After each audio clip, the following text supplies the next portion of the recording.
Il s'exprime pour la première fois depuis la mort de Lola. Les parents de la jeune victime appellent au respect et à la dignité. Ils l'ont fait via un communiqué publié par la mairie de Lillers dans le Pas-de-Calais. C'est là qu'auront lieu les obsèques de Lola lundi.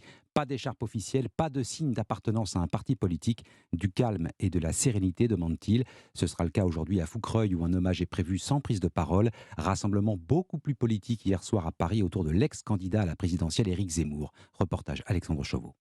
Au pied du Grand Lion de la place d'Enfer-Rochereau, plusieurs centaines de franciliens rassemblés sous la pluie et une banderole. Élus, vous rendrez des comptes. Au-delà de l'émotion, les participants accusent le gouvernement d'être en partie responsable de la mort de Lola. Mais bien sûr, ils sont incapables de nous protéger. C'est une mission régalienne de l'État de faire appliquer la loi et notamment les obligations à quitter le territoire.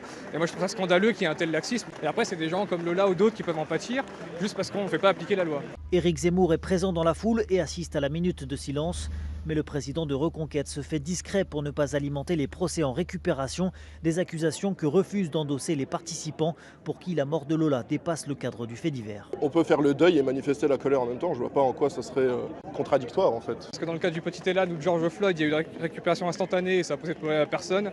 Et en fait je pense qu'ils veulent tuer le fait de pouvoir analyser un fait de société et d'en faire une analyse politique pour appliquer des mesures correctives. Le rassemblement a duré 1 heure, au bout de laquelle un groupe de jeunes participants appelle à la démission du ministre de l'Intérieur.